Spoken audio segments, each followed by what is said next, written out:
Another game week out of the way in the major European leagues. I'm Isaac, as always, and I'm here with. Yeah, sure. This is extra time, and we are here to delve into these matches and the upcoming ones, of course. Catch you after the break.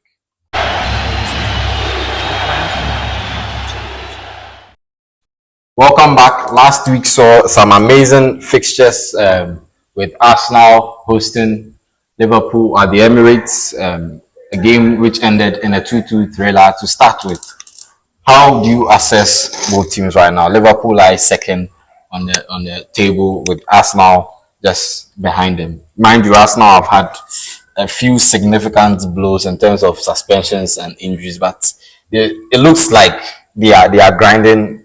I don't like to say they are grinding results, but that's what it looks like right now. What do you think of Arteta and his boys right now? Oh, they did well. They did well in that particular game. I was expecting Liverpool to carry the day, but when you watch the game from start to finish, you could see that Arsenal had a game plan. I think they were going for a win because they played their heart out. You could not see that maybe they had a few injury issues and stuff, but they play really well. Arsenal really do well. They did well. So that particular game, you could see that Liverpool struggled after Arsenal, had their second goal. They panic a bit. Arsenal should have gone for they should have, move for the third goal, and then they will silence the debate. Liverpool is Liverpool. But what do you make of how Arteta has been able to manage these suspensions and injuries? Mind you, their most creative player in Odegaard has been injured for a while now, but they still find a way to get these results. Do you think they can cope with it throughout the season? Yeah. You see, brilliant coaches don't necessarily do have to have big heads to be able to, put things out. Arteta actually did a great job with these guys. Probably without injury. Sticking with his game plan. Making sure that every player is in position to do the needful, and then they didn't mind whether it was Liverpool or any other team. They try to stick with the game plan and then execute their chances. So what do you make of Ancelotti very quickly? People didn't believe he could actually put up the kind of work he's been able to do so far. He actually surprised everybody. Ancelotti, coming from another league to the Premier League, we all know how difficult this league has been for new coaches. Even the ones inside, they are not, getting their feet. But for him to come from different league and then to be doing well with Liverpool, he deserves some. Talking about new coaches, Maresca with Chelsea, they beat Newcastle over the weekend by 2-1.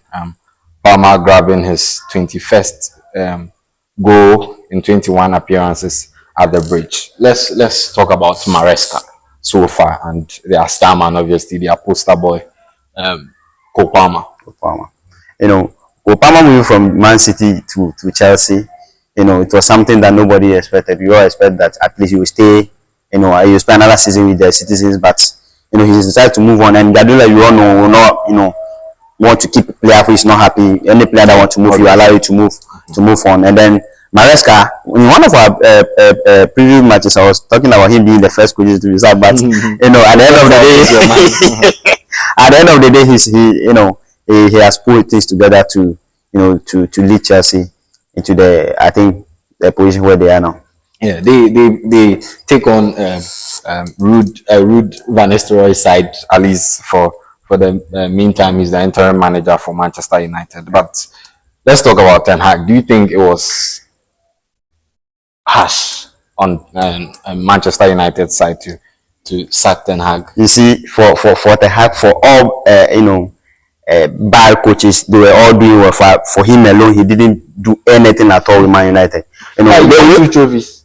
Forget about the trophies that anybody can want into this United setup and give us at least two trophies.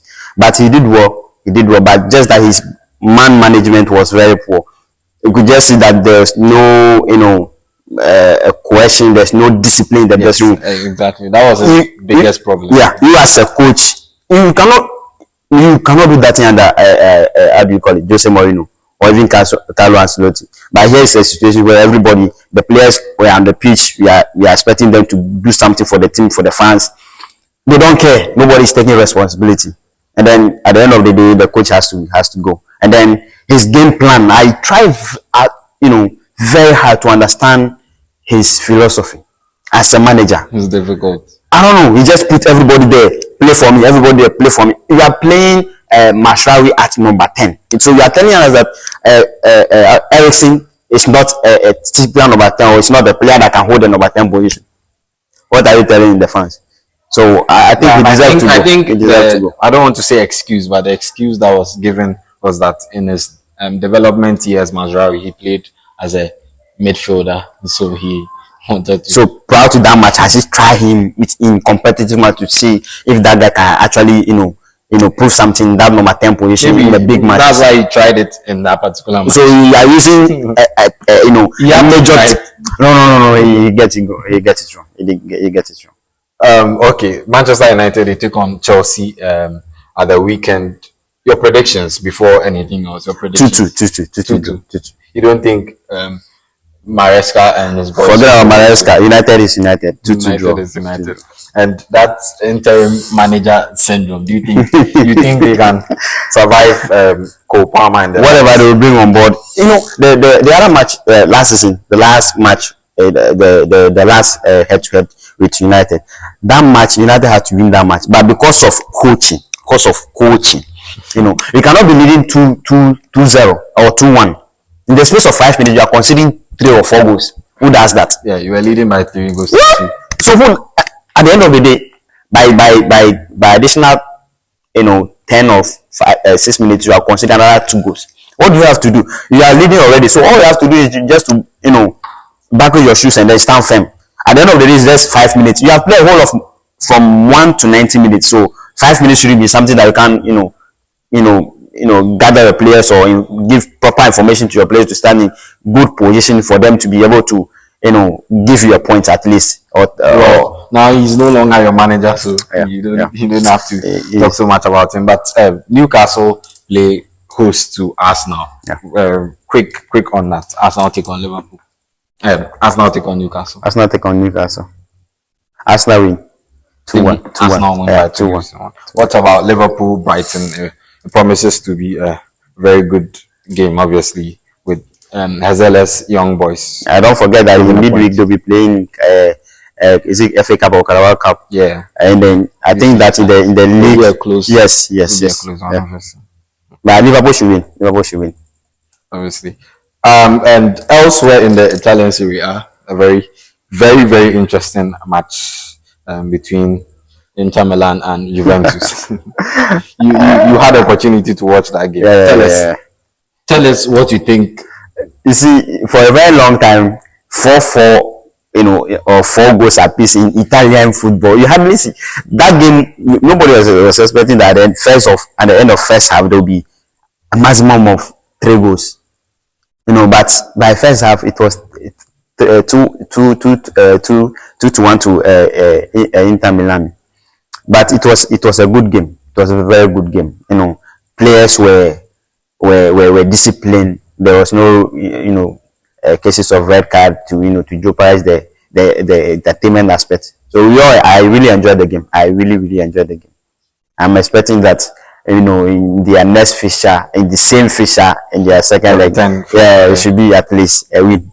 You don't need a draw again. At least it should be a win. Obviously, and in the Serie A, another team that is they are not really looking to run away with it, but Conte in the Serie A, we know is a different beast. I think he won about 3 of the titles with Juventus. Yeah. Do you think Napoli can definitely?